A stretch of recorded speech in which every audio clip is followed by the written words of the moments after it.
and welcome to the Dine 16, a food podcast about Sacramento. I'm your host, Max Connor, and I'm joined for the very first time this week by my new co-host, Neil Little. Neil, how's it going? I'm doing well. Thank you for giving me a permanent chair on this podcast. I'm excited to join you guys and share stories from behind the restaurant industry and meet new people with you and hear their awesome stories. Absolutely. Yeah, I'm really excited to have you on board. If you didn't listen to last week's show, you should go back and listen to it. Neil was our guest. And in addition to being a journalism student like I was, Neil has worked in the restaurant industry in Sacramento for over a decade, knows a lot of people, knows a lot of great places to eat. And we have a lot of fun talking together. So it's going to be really fun to start to build this show together with you alongside me. So today, Neil, we got to have a conversation with someone who's created a bit of a Sacramento institution, you could say. There's not too many Sacramento-only places that grow into 10, 11, 12 locations, but this particular spot has.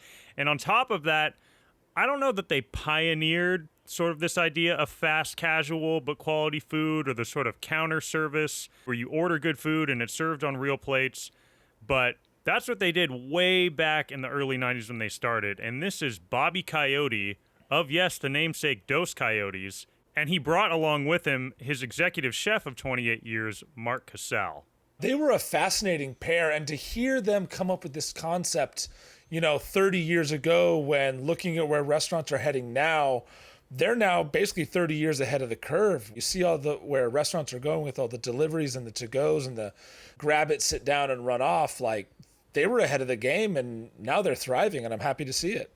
Absolutely. It was fascinating, and Bobby's story of getting that first location open is harrowing, to say the least. Their whole tale has a lot into it. Everything from his head chef, Mark Casale, who was with us. I mean, literally, this guy wrote the handbook. Literally, he wrote the handbook on Farm to Fork, which you'll hear about in this interview back in the early 90s. And that's such a huge part of the Sacramento Valley restaurant industry, is this concept of getting your produce that morning, whether it be beef, vegetables, whatever protein you want, and having it for guests that night. Hearing that he put that together in the early 90s was mind-blowing when you think about it really happening in the last 20 years in Sacramento, and he was even 10 years before that.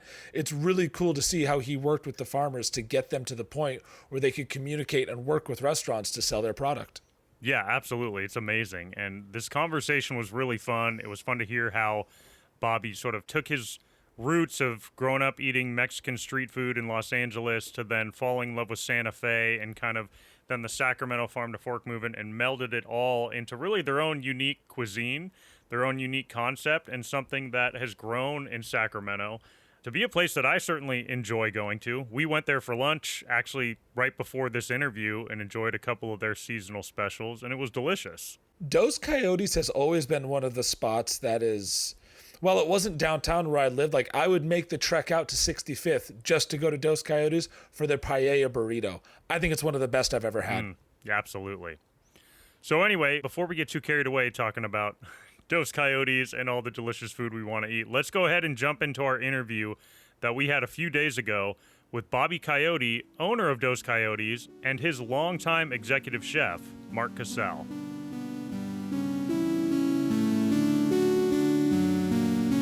Bobby Coyote and Mark Casale, thank you so much for being on the Dine 16 podcast. It's great to have both of you here. Well, thanks, Max. We're happy to be here. Right on. So I always like to start, the first question I always ask is what your relationship to food was growing up. What kind of role did food play in your household as a kid? And Bobby, we'll start with you first. Well, let's see. I think the first thing I ever made was a quesadilla. Cheese and tortilla. Graduated to hot dogs over the open flame, which I don't think parents would let kids do now. On the stove? On the gas stove? On the stove, and then, graduated after that to the barbecue and just like putting all the charcoal on there and just spraying all the liquid on there and lighting it and watching it boost up into the sky. Mm-hmm. Just for one hot dog? Well, at that point, it was hamburgers and cheeseburgers, and I could put barbecue sauce on it and make saucy burgers. So okay.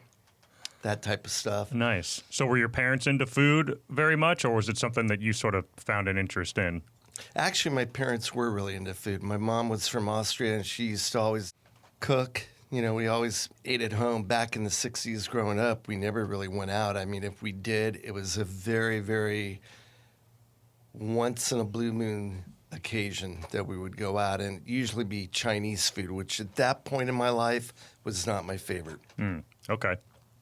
And Mark, how about you? What was your experience with food growing up? I grew up in a Sicilian Italian family in New Jersey. Okay. So it's my DNA. I was going to say that probably, so you probably almost stop right there. Yeah, exactly. Grandparents lived with me lived with us when I was small, so learned right from the Sicilians on how to make pastas and pizzas, and been doing it since I was just a little tyke. Wow. That's cool. Was someone making something homemade and fresh 7 days a week?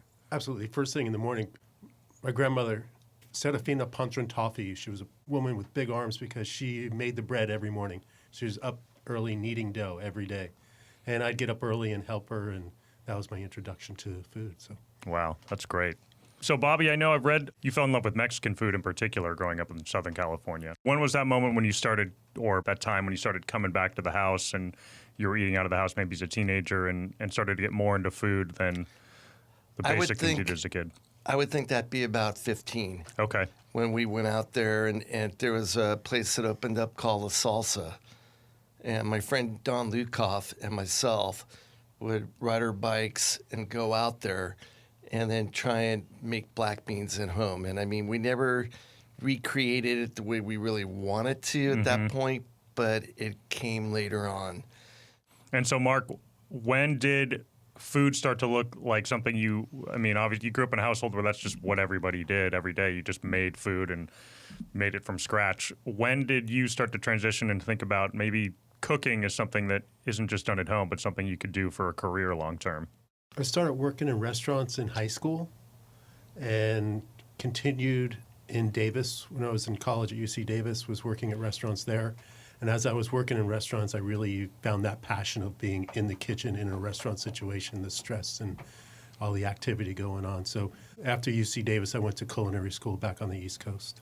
What was that experience like of just three totally different experiences, right? Of growing up in the home, everyone's making food throughout the day leisurely, to then thrown right into the fire working in a restaurant, to then all the technical skills that you learned.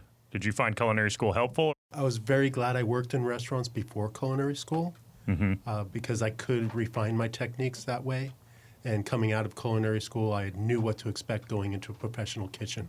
And I went up into Napa Valley and worked in some really nice restaurants in Napa Valley from there. So the whole process of working in restaurants, then going to culinary school, I found to be very beneficial. Bobby, what was your first job in the restaurant industry? Does the dishwasher at the school cafeteria count? Absolutely. Dishwasher. Sixth grade. And then I graduated being the cashier, and that's when they had those old-time registers, so we would pop down the quarter button, the 25-cent button, and the 10-cent button at the same time to ring up 35 cents. Dishwasher, that's where so many people start, and it's still, it's the most important job. It's the in hardest the kitchen. job. Absolutely. Hardest working person is. in the back of the house, for sure. But the cashier job was a lot of fun because all the girls that you would have a crush on would come right down the line. So you got to talk to all of them. There you go. You had a reason to, right? Yeah. Strategist. I like Almost as good as being in a band. Were you able to give out any free food? Were you able to fudge the numbers ever to, certain girl here or there? I never did that. But Okay. when I was 14, I was working at Baskin Robbins, and there was a girl that I really liked, and she came in with her mom. And so I gave her just a little bigger scoop. I'm not talking like a double or anything like that, just a larger scoop. Yeah. And the owner was watching, and right in front of her and her mom, he took that ice cream cone, took the ice cream and put it on a piece of paper, the wax paper that they have, and put it on the scale and reprimanded me in front of all of them. Man. Wow. That's hardcore. That is. It is hardcore, but she appreciated the fact that I went out of my way to try and, give her a bigger scoop. And I think, I think we went out after that. There you go. So It worked. it worked. Sacrifices must be made sometimes. That's right. I mean, in some ways, a little bigger scoop is nice, but now you're getting in, you took a real risk and you're getting in trouble. Just enough to notice, right? But apparently enough that your boss noticed Well, too. Mr. Heisler had an eagle eye, so. Sounds like it. Holy cow. Do you remember what and- ice cream it was? Well, they have 31 flavors, so One of 31. I know it wasn't butter pecan and it wasn't vanilla. I'd probably say it was Jamoke almond fudge. Yeah, a classic. So then, Bobby, tell us a little more about moving up in the restaurant industry and working different places and how that slowly turned into even that first thought of maybe opening your own restaurant. Well, that thought didn't come until way later. But when I was 15, my neighbor had taken over a restaurant in West Hollywood. And so I would get to go in there on Saturdays and they'd give me all the grunt work to do. Like, hey, we really need the bathroom dialed out. Can you do that? Just all the little odds and ends that nobody else wanted to do that they would have me do just to get stuff done and keep me busy. I mean, it was never glorious work or anything like that. It wasn't in the kitchen. It wasn't out on the floor where all the action was. Mm-hmm. It was always behind the scenes. Yeah. So that's kind of how I started there. And then after that, I started working in another restaurant, which was a health food vegetarian restaurant. I kind of got into the whole healthy thing. And there was a restaurant called The Source, and it was on Sunset and Sweetser on the Sunset Strip. It's not there anymore. I think it's a Pink Taco or something like that. Mm-hmm. But it was this brotherhood family out of Hawaii. And I mean, way back then, they were doing things like smoothies, and they'd have all these like hippie dishes like magic mushrooms, which were a sauteed mushroom with different ingredients in there. It's so long ago, I don't remember what was in there. Very popular dish, though. I don't think it had any hallucinogenics or anything like that in it. Sure, but yeah. It was a very popular dish with the brown rice and everything else that they gave with it. And I worked there for about a year, and it was actually a lot of fun. So let's talk a little bit about this fateful trip to Santa Fe where you sort of fell in love with the food and the art and the colors and everything that kind of eventually, it sounds like when I've read, kind of melded these two worlds of, Mexican food in Los Angeles growing up and now the food and the culture and the feel of Santa Fe that started maybe that idea of what became Dos Coyotes. Well, after I graduated high school, I was about 18 at the time, I went on a road trip for a couple of weeks with some friends.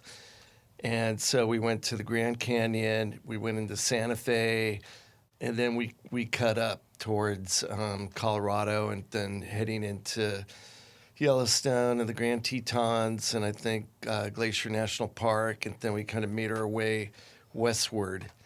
But we were in Santa Fe for a couple days, and the one thing that I noticed were the purple skies. I mean, they were just kind of cool. And, I mean, we were just not really even there for the food or anything. It was really just like, hey, let's go check these towns out and see what was going on. But then I went back. I think I was probably at that point about 25, and I was hanging out there for about a week on a vacation, and that was a lot of fun. And that's when I started tasting more of the foods. And back in 93, I was on an expedition when we opened up when we were going to be opening up the Ardent store. Okay. Which was our second location. And that's really when I met a couple of the chefs that were out there and a bunch of artists. And that was more of a really good R&D trip. Got it. And so when did you and Mark meet? Well, I'll let Mark tell the majority of that, but actually, when I moved up here in 1990 with my wife at the time and my daughter, who was 13 months, we were just hanging out in Davis, didn't really have a lot of money, and my wife went out one night with a friend, Wandering Wanda is what I called her. Okay. and she took my wife to Cafe Donatella, which was in the Town and Country shopping center, and that's where she met Mark that night. And I'll let Mark tell the rest of the story. Okay. So I was working as the chef at Cafe Donatello. We had restaurants in San Francisco and Houston and Atlanta, and I was running our operation in Sacramento. It was a high-end trattoria, Italian restaurant. And Bobby became a very good customer, and we started talking. We started talking about food, and Cafe Donatello, we hit a really bad recession, the early 90s, I guess it was. And so we weren't doing real well over there, and he was starting this concept. And I had 2 small children, and my wife's not working. So I was really looking to get out of the fine dining business so I could be home with the family. And started talking to Bobby, and he invited me to come check out his restaurants. And we did pretty well together, and been there 28 years. Yeah, wow. So Dos Coyotes has been around 32 years, or are you into 33? Actually, we're 31. 31, okay. But on May 18th, that was my 32nd anniversary of moving up to Davis. Got it. That's when I sort of say that I left civilization. Although, Right. quite honestly, Davis and Sacramento have really come full circle. They've really have become great destinations, especially Sacramento, I mean, for dining. Yeah, absolutely. But the one thing I got to correct is Mark said I became a really good customer. I just have to say, thank God for my mom, because she was the one who always said, where do you want to go out? When she would come and visit, and it'd be, oh, can we go to Cafe Donatello? So it was always on her dime at that point. There you go. Yeah, that's great. Tell me a little bit about opening that first location in Davis. I've read some stories about the elbow grease, if you will, that it took to open that place. And so walk me through that decision. You'd moved to Davis. You're going to now open a business in Davis, open a restaurant. You had some experience, but you weren't a longtime restaurateur. You weren't a trained chef, but you decided, hey, I'm going to open a restaurant. How did you come up with the concept that while the menu has changed, is still similar today? Wow, that's a lot of questions. Okay, so in order to get to what happened in Davis when we moved up here to get it open, I have to go back to the fact that I came home from work and my wife said, hey, guess what? We're expecting, and I saw the writing on the wall. And I had been running this restaurant for 12 years or close to it, and I knew at that point what was good in my 20s wasn't going to work for raising a family. It was late hours. I mean, I never got home until 3 or 4 in the morning, depending if it was a weekday or a weeknight. Yeah. So I had to figure out what I wanted to do, and I was really thinking anything but a restaurant. I mean, I was looking at different franchises. Well, maybe I should open a fast frame. And then I realized I don't know anything about framing. I mean, that's not in my DNA. And there were a few different things like that I was looking at. And so it ended up that I started looking at La Salsa, which was a taqueria concept. And they're still around. They used to be up here in the Sacramento area, a few of them. But by that time, it had all gone downhill for them. So I was looking at that. Another one called Mrs. Garcia's, which were, kind of like fresh, healthy Mexican food. So at that point, I was getting all the information from these 2 companies, and I said, you know what? I don't need them. I don't need to pay them a 5% royalty. I've already been doing all this stuff. So I just started putting my own thing together.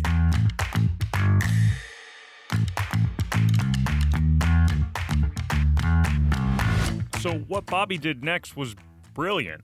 He used the connections he had from managing a restaurant for over 10 years and met people who ran their own restaurants. And he would pick their brain, he would sit in the kitchen and prep food, he would work for them for free, all so that they could help him learn and understand how do you open a new restaurant. He even had a friend with an old Atari computer who helped him do some graphic design and come up with a brand and a logo. And he was looking for locations all over Sacramento, hoping to move up here from Southern California. And then one day, out of the blue, his sister called him. And then my sister called me up one day and she goes, hey, you know that site that you're looking for, that shopping center? She goes, I think I found it. It was kind of like, literally like in the movie Back to the Future.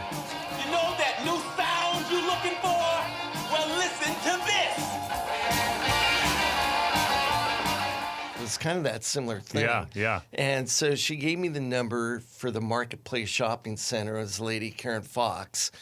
And called her up, told her what I wanted to do. And so she sent me information, and it really looked really cool. It was very artsy and brand new. And so we called her back up and said, yeah, I'd like to, set up a time to come in. And I'd been coming up there every week, literally. It's like I'd get off work at 6 o'clock on Saturday, and then I would drive up to Sacramento and, hang out and leave Wednesday morning for work Wednesday night. I was lucky I was working 4 days a week. So it was one of but they were 12-hour shifts. So Yeah, right. So it was a lot of work. But anyway, had to make it work. So that's kind of how it came about. And that's how we ended up coming to Davis. Got it. And so tell me a little bit about getting that first location open. How did you put together the finances to do it and the know-how? And Well, with the financing, that's a interesting story because I had saved about $60,000. Maybe it was a little more. And, you got to remember, this was 1990. Yeah, so that's a lot. Things weren't a little, but I got lucky because I was an avid saver and I always put money in mutual funds at that point. And so they did real well. And that's when I pulled everything out and we moved up. And then, or actually before I moved up, I was piecing everything together and I called Karen Fox up and I said, Karen, so how's everybody getting TI loans? I've got all these attorneys. And by the way, this was a total white lie.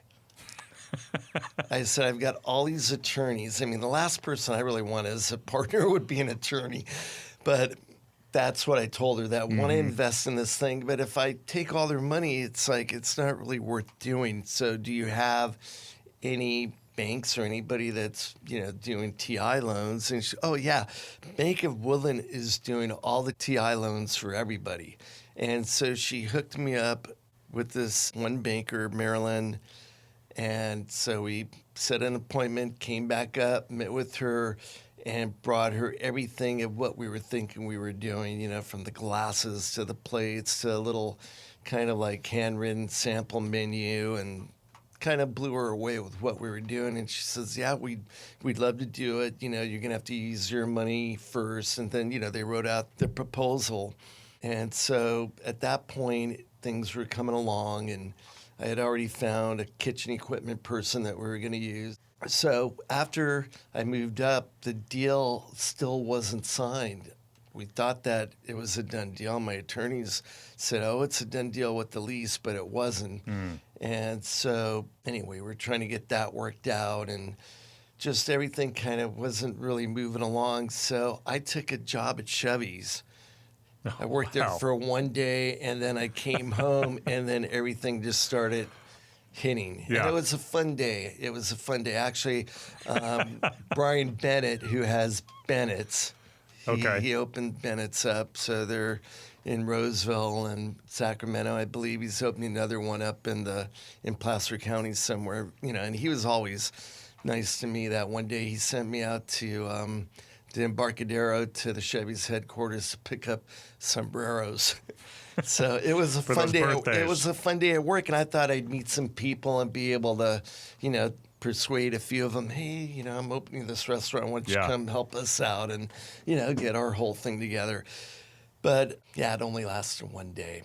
So got the restaurant going. I hired a contractor. I was using my money. I hadn't used the bank's money yet because they said that I had to use my money first. And we're probably 10 weeks into the project, and we had all the rough construction, the framing and the rough electrical, rough plumbing, everything was in, but none of the finished work. And it's Halloween, and I get a call about 9 in the morning, and it's the contractor, really nice guy, and he calls me up and says, hey, I need to meet with you. I got closed up by the IRS. I wasn't paying my payroll taxes. So I met with him, and he gave me the folder of everybody he was using and just, all the information. But that was kind of the extent of it. And then later that day, I get a call from the bank from Marilyn, our banker, and she goes, well, the president isn't really too keen on doing restaurant loans at the moment. No. So, I mean, I'm just like, I could just picture the sweat just like flying off Yeah. my brow and my head and everything. But I never told her anything about the contractor. I mean, you just have to wing it. And, you know, I had a letter from them saying that they were going to finance it. So, you know, I figured, hey, you wrote it in a letter. How can you go back? But I never had to even say anything. They actually took Stepped care up. of it. Yeah, they did step up. So it was a really beautiful thing that they did that because it was pretty scary. Yeah. Now, you're looking at a guy who can't hammer a nail straight into a wall. Well, I mean, that's an exaggeration. I can do that. But I literally know Mark's nothing. shaking his head. No, that's correct. He knows. Literally, I know zilch about construction. I had to get the place open, and you know, I'm taking over this contracting thing, and I hired a couple of our contractors, old employees, you know, to help with stuff, and they just made a huge mess, you know, because we were putting mud all over the drywall to get an effect on it. And I remember my dad came up and showed him the site and everything, and he just thought I was freaking nuts. I mean, he was screaming at me. He thought I was crazy. I mean, if you saw this place, I mean, it looked like a wreck. Yeah. I mean, you know, it looked like a train had crashed and just spilled everything all over the place. But anyway, we had a lot of people helping me out. We finally made it to the point where we could get a final inspection, and it was extremely cold. I think at that point it was either the end of December, very beginning of January, probably the beginning of January. He's up on the roof, the inspector, and the pipes just start popping because they froze. Oh. And I'm just like, I mean, at that point, I think I was like 32 at the point or 33, and I was about ready to have a heart attack. I mean, I was like at that point living on credit cards. I mean, it just, you know, went through all the money, you know, and I mean, we built as inexpensively as possible. But he says, I don't care about that. I've already inspected that stuff. You'll just have to get it fixed. So that was a sigh of relief. And I actually did pass the inspection so that we could open. And I had to get those pipes fixed. That was a little more money, but we got it all done. Wow. That's quite the opening story. So that was cow. chapter one. Yeah, right. So, hey, no pain, no gain. That's right. I mean, yeah. So when did you know it was going to work? How soon afterwards did you go, people are coming in, people are liking the food, this is working? Okay, so the final inspection was a Friday, and we had all our produce and everything coming in the next day. And so we were prepping all the food that day, and we got it all made. And then about 5 o'clock, I was going to start teaching the cashiers, and I had the cooks. And I mean, it was just going to be that one day. I mean, I didn't have a lot of money to train people. So I was there. I didn't think it would get that busy. And then people are pounding on the window. They want to come in because, you know, they've seen this thing in construction for 6 months. And I'm broke. I don't have any money. So I figure, well, if they want to come in, you know, it's probably, 10, 15 people. Maybe we'll serve them. Well, we ended up serving a lot more than that. And I think we did, you know, like $550 or whatever that night. But before anything got made, you know, everything's brand new. Nothing's been cooked on. One of the cooks knocked over the butter in the pan that we would use for the tortillas, and it just went all over the flat top grill, and flames just started like just shooting up. And I mean, I thought we were done before we ever started. Yeah. So First we thing had that burned going down. on, but we did make it through, and we did serve a lot of people, and that's how the whole thing started. And like I said, we made about $550. It was all cash. So that helped up a lot.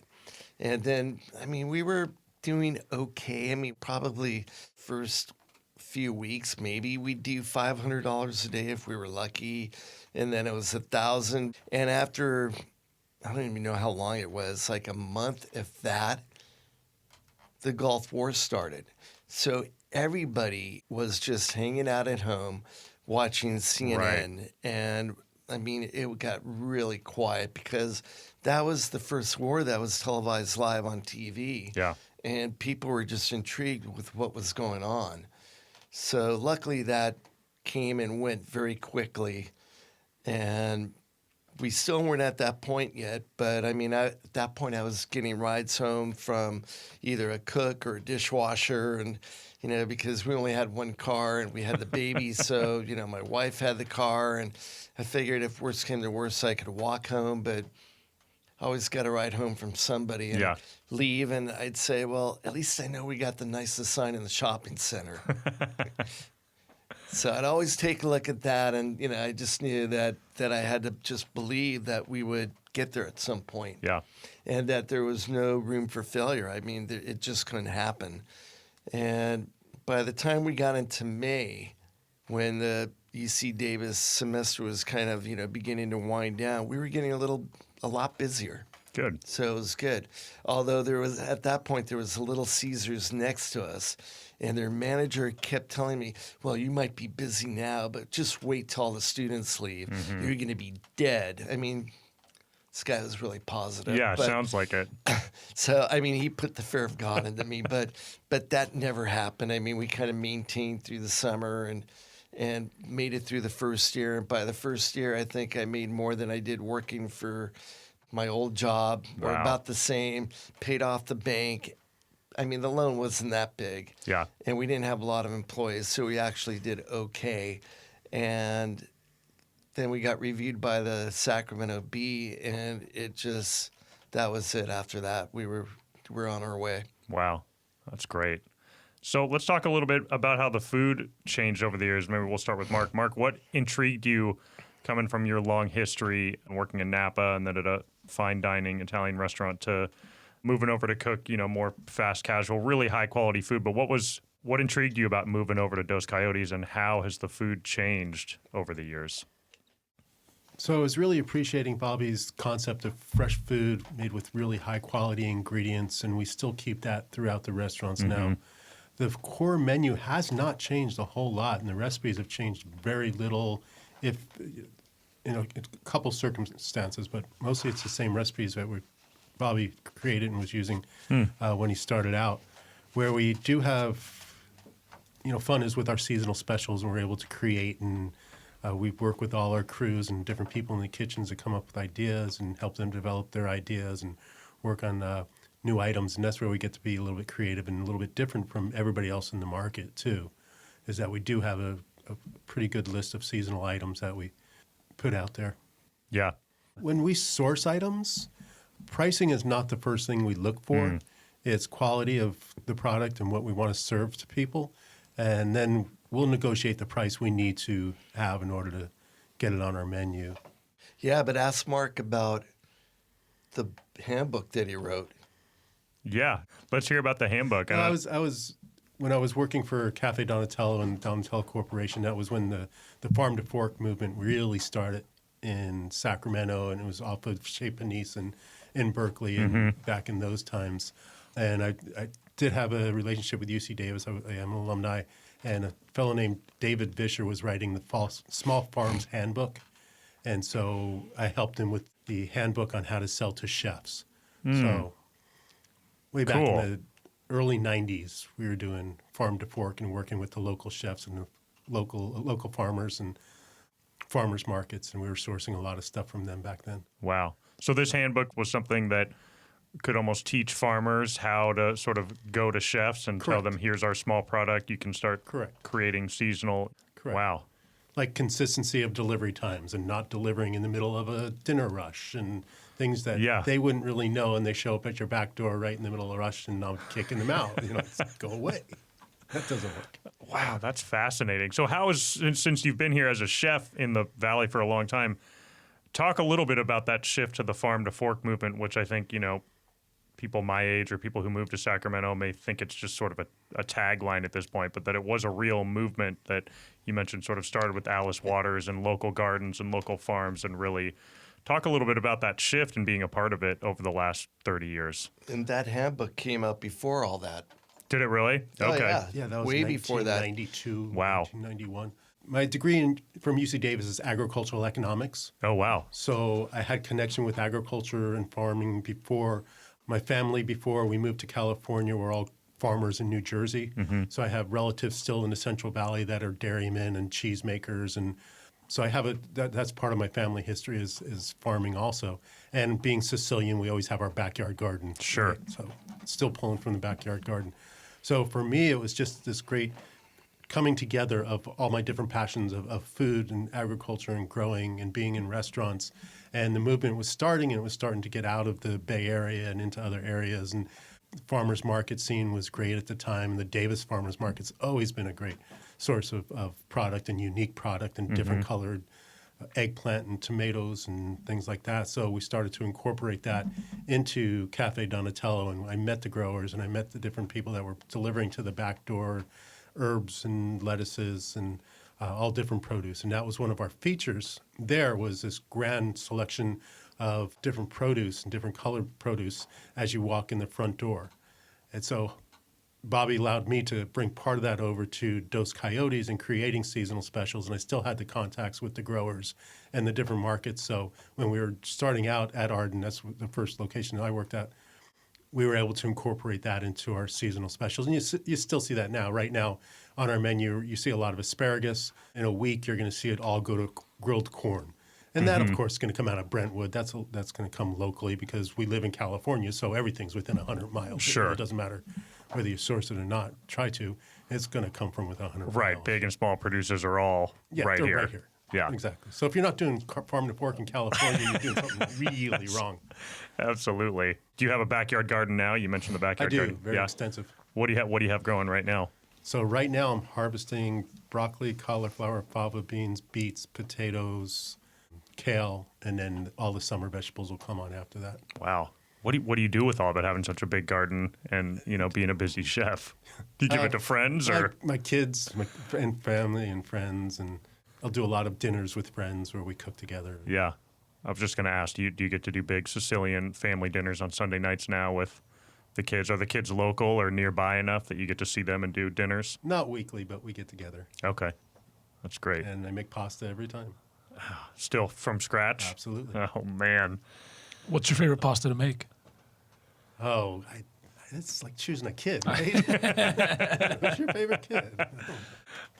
What's the most common one you make? It's the one that I first started making with my grandmother when I was 3-4 years old, called capatillo. And it's just sheets of pasta you cut into little like squares, and you take 3 fingers and roll them up in little pockets pasta. Cool. It's the first one I ever made, so it's always That's great. right.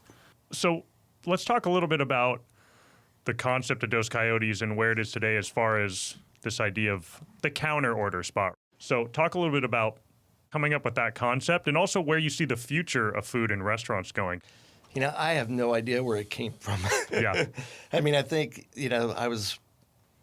I came from working in a restaurant where you had servers and they'd sell a lot of alcohol and all that type of stuff, which is really a good thing because it helps with the bottom line. Yeah.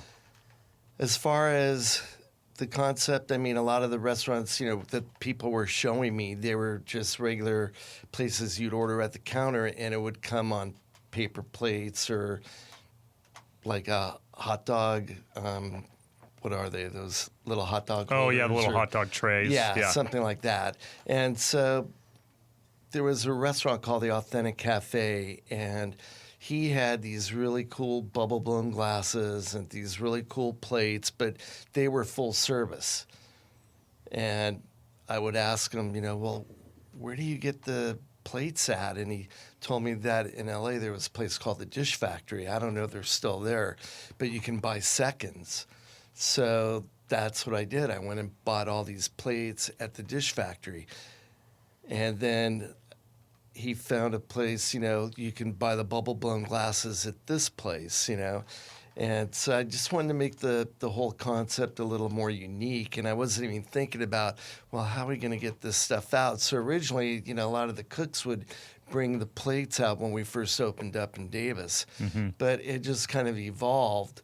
And the whole idea was to, do higher quality food than just a regular fast food type place and have it kind of like restaurant quality and then serve it on a real plate. Yeah. But not just any plate, it had to be a cool plate.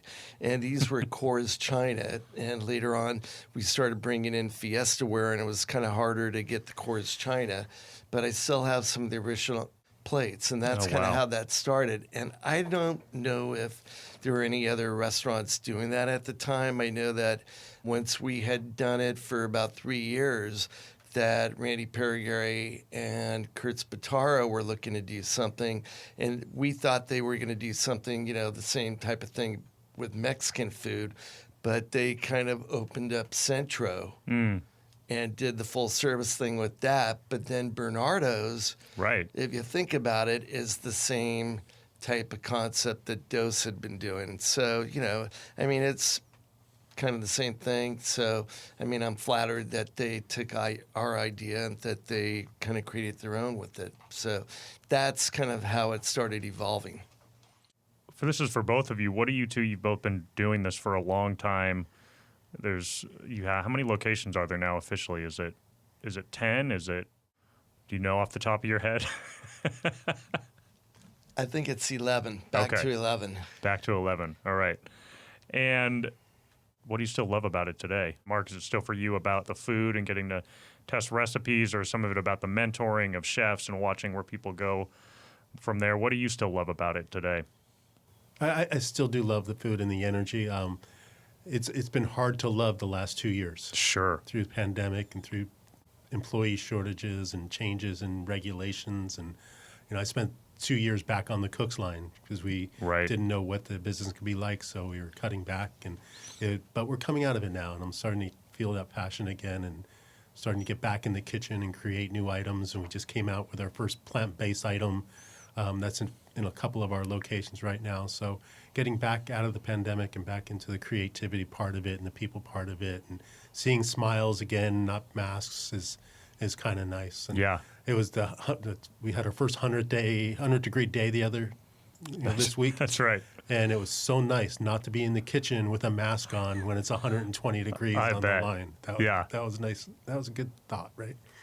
How do you guys keep things consistent across all 11 locations? Food-wise? Yeah. Well, all, but really food. Let's talk food-wise, yeah. It's just constant monitoring and working with people.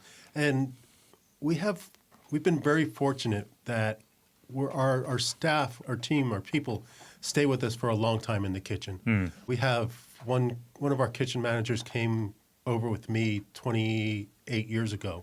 We have one in Roseville that was there with Bobby before me.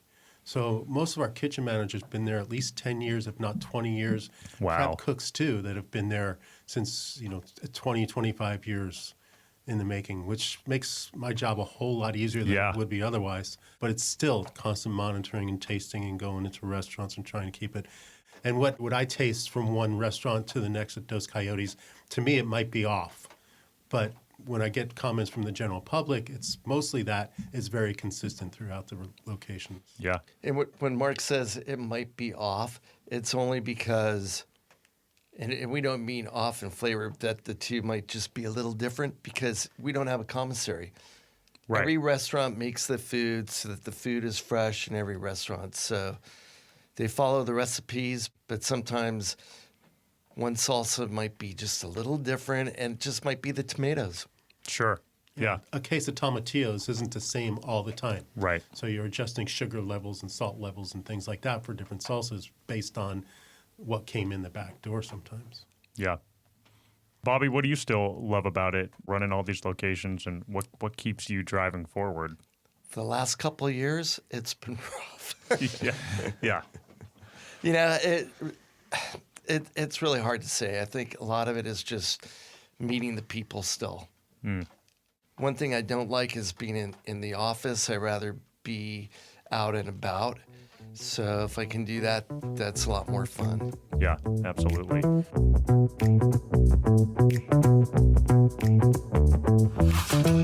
As the owner of Dos Coyotes, Bobby is out and about a lot.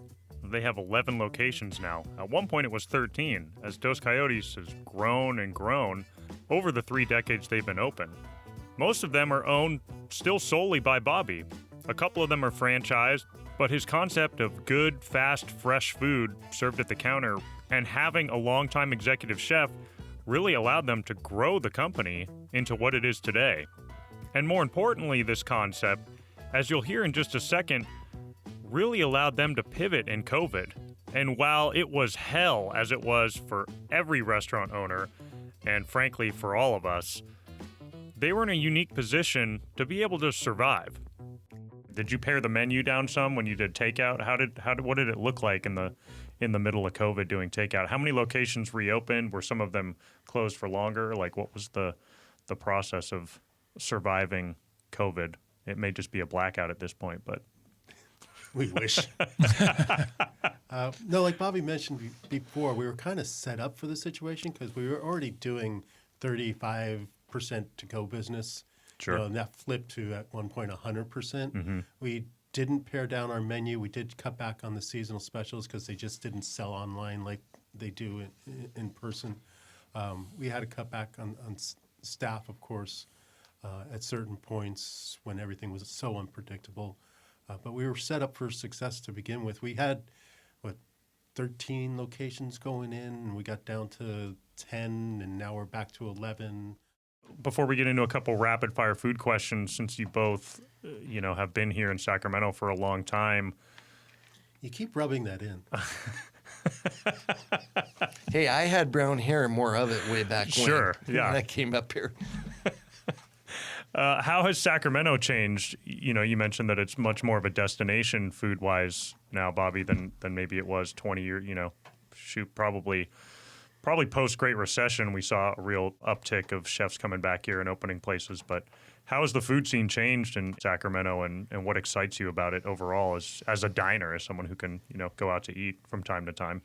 Well, I think way back when I first came up here, I couldn't really afford to go to many of the dinner houses. Mm-hmm. So that was like only if mom and dad were up here.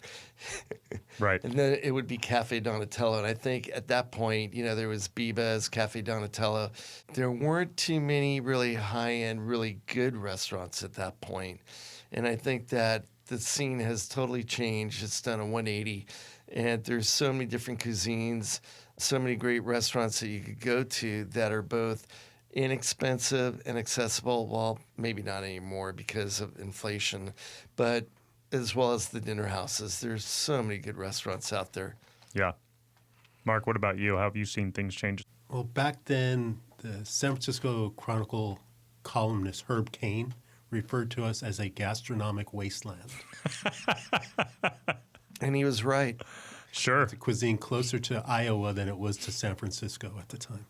But now people are attracted. I mean, we got young chefs, men, women, people of color coming in, ethnic, people of all ethnicities opening restaurants that are fabulous, fabulous people doing some great food out there. And it's really exciting. It's become a destination for chefs. Yeah, absolutely. All right, let's get into just a couple rapid fire questions that are all food related. And the first one, Bobby, is what's your favorite cheap guilty pleasure? The hot dogger in Davis. The hot dogger in Davis? Yeah, there you go. That guy's been doing it right with hot dogs for a Ivan long time. Franks. I mean, how many hot dog owners, right, who have a hot dog stand, their last name is Franks? And that guy's got more wiener jokes than you could shake a stick at. Some things are meant to be. Exactly. That's right. But they do have a great bun. They use Village Bakery. It's a great bun. The meat's good. So it's not like I eat them every day. Sure. Maybe once every couple months. It's like I'll be out there and, wow, that looks really good. Yeah, absolutely. Mark, what about you? What as a Sicilian eating fresh Italian food your entire life, what's the thing you're almost embarrassed to admit that you'll get and enjoy? The original Taco Bell taco. Oh, with yeah. fire sauce. Mark, what's the dish from childhood you would go back in time and eat? Oh, my grandmother's Sicilian pizza. Oh, yeah. That was on the counter every day. Oh, man, come on. That's amazing. What about you, Bobby? Well, my mother used to always make veal schnitzel. She was from Austria, like I mentioned earlier. So, she would just pound it so it was very thin, and that was delicious. But as far as the comfort food, as a kid, I used to love to make, Mark said, like Taco Bell tacos, but I used to love to make that ground beef.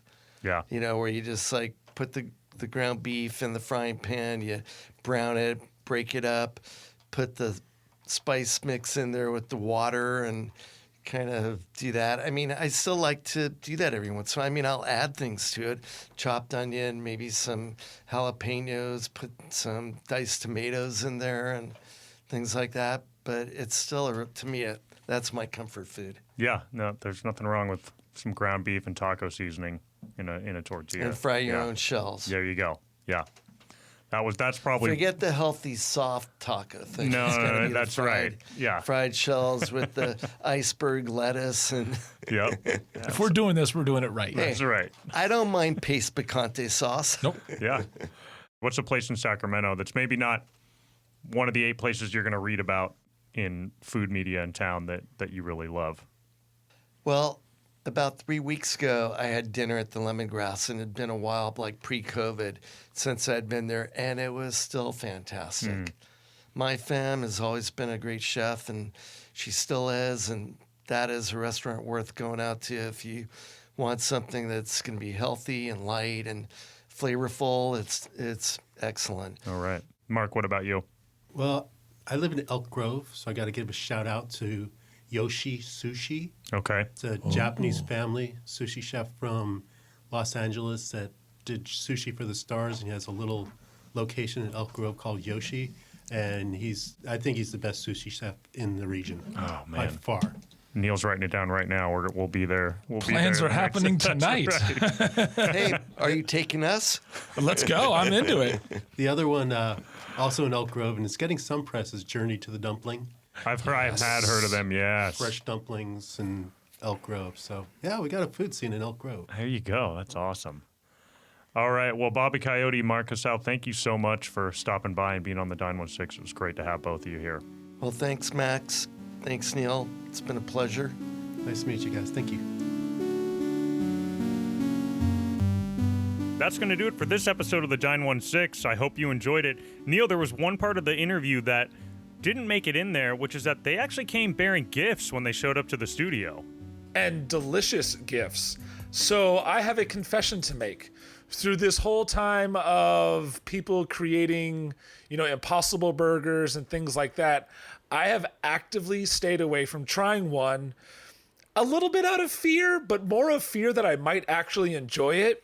And that fear came true today as they brought in their Impossible-esque burrito, and it was absolutely fantastic. I really enjoyed it. How dare you? You've never tried Impossible meat. I know. No, I tried it years ago and I didn't like it, and I tried it recently in the last 6 months, and it's really good. And yeah, they have made this picadillo burrito made with Impossible meat. Picadillo is a Cuban and Latin American dish that's sort of stewed ground beef with tomatoes and potatoes and corn and all kinds of different spices depending on the region. And they throw it in with their style burrito, and it was delicious. I had a few bites before the interview, but I shamelessly finished crushing it, cold and all, after the interview was done. So, and still good cold, which I think is even more points. 100%. It was delicious. Well, that's going to do it for us today. Follow the show on Twitter and Instagram. Both handles are @Dine16. And like I always say, this isn't just our show, it's yours. So if you have any questions or comments or prospective guests you want us to interview or any issues of food in town, reach out at max@dine16.com. If you like the show, please rate and review it on Apple Podcasts or wherever you listen to your podcasts. Or even better, get out your phone and send a text or an email to friends and family and let them know to listen to this episode, listen to the show. We're talking about food in Sacramento and we're having a lot of fun. The opening and closing theme music are by my brother-in-law, Mark Owens. The Dine 16 is a production of the Hear Me Now studio in Sacramento. Join us next week when we have an entirely different type of guest on, as we're going to have an award-winning olive oil producer out of Winters, Karen Bond, on the show from Bondolio Olive Oil. Until then, as always, eat something you love with someone you love.